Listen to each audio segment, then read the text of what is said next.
বন্ধু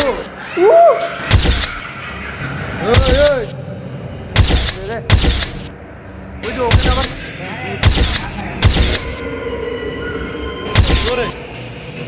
আসসালামু আলাইকুম গাইস, কেমন আছো তোমরা? আশা করি ভালো আছো। তোমাদের দোয়া এবং আল্লাহ তাআলার বিশেষ রহমতে আমি অনেক বেশি ভালো আছি। লালপুর পার্কে ভূতের ঘর কেমন তোমরা কি জানো? না জানলে ভিডিওটা দেখে নাও, তাহলে সবকিছু দেখতে পারবে এবং বুঝতে পারবে ভূতের ঘর আসলে কেমন দেখতে। গোলুমলু মন নিয়ে ভূতের ঘরের সামনে গিয়ে দুইটা পিক তুলে নিলাম থাম্বনেল বানানোর জন্য। আর কথা না বলে ভূতের ঘরের সামনে গিয়ে ঢুকে পড়লাম ভিডিও বানানোর জন্য। আর হ্যাঁ গাইস, এটাই কিন্তু ভূতের ঘরের প্রথম যাত্রা ছিল আমাদের। এখানে আসার পর দেখি একটা চাচাই দেখি হা হা করে হাসতেছে। কে আবে হালাই, চলো তোমাদেরকে দেখাইনি।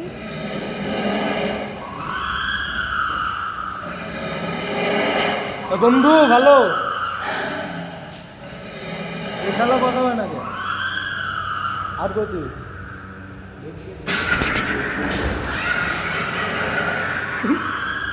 আর হ্যাঁ গেছে, আমি কিন্তু ভিডিও করার জন্য সবার সামনে ছিলাম, কিন্তু এ হঠাৎ করে এমন ভাবে হাত নাড়া দিয়েছে, আমি কিন্তু ভয় করছিলাম। তোমাদেরকে আবারও কিন্তু দেখাই দিলাম। আর হ্যাঁ গেছে, এখানে দেখে কিন্তু সে সামনে এবার আগে যাওয়ার প্রস্তুত নিলাম। দেখা যাক সামনে কি আছে।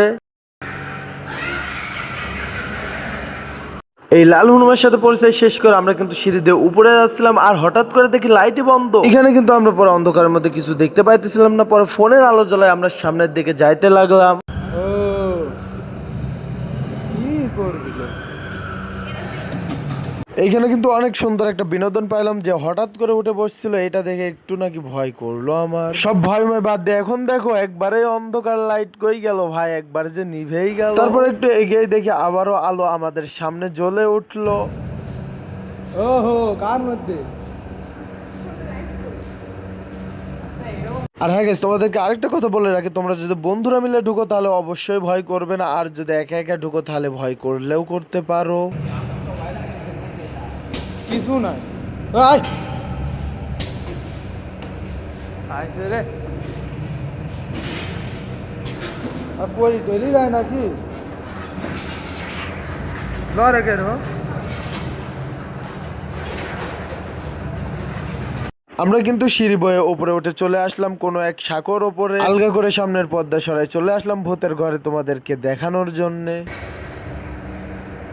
ওই যে ওখানে আবার কিসে হাত এরকম লড় আসছে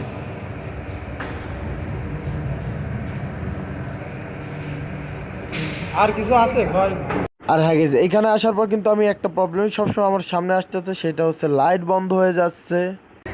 ওই যে এখানে ও তোর লাইতে মনে হয় এটি বুঝতে পারছি।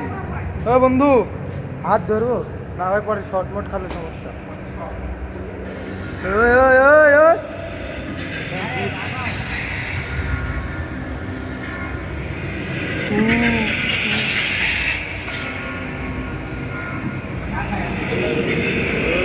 ওই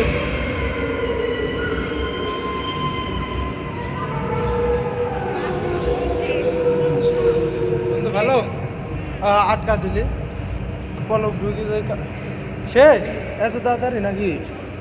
ওই ওই ড্যান্স করছে কেটা?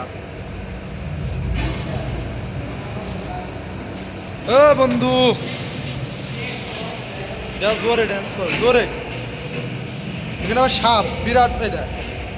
আর হ্যাঁ গেছে, এটাই ছিল লালপুর পার্কের বিখ্যাত ভূতের ঘর। এই পর্যন্তই কিন্তু শেষ। আর হ্যাঁ গেছে, তোমাদের কাছে কেমন লাগছে ভিডিওটা অবশ্যই কমেন্ট করে বলবে, আর ভূতের ঘর কেমন লাগছে অবশ্যই বলবে। আর তোমরা যারা যারা যাইতে চাও অবশ্যই একা একা ঢুকবা, তাহলে ভয় করলেও করতে পারো। তোমরা যদি অনেকে একসাথে ঢুকো তাহলে ভয় নাও করতে পারো। আর হ্যাঁ গেছে, লালপুরের গ্রিন ভ্যালি পার্কের ভূতের ঘরটা তোমাদের কাছে কেমন লাগছে অবশ্যই কমেন্ট করে জানাও। দেখা হচ্ছে নেক্সট অন্য কোনো ভিডিওতে, ততক্ষণে তোমরা ভালো থেকো, সুস্থ থেকো, আল্লাহ হাফেজ।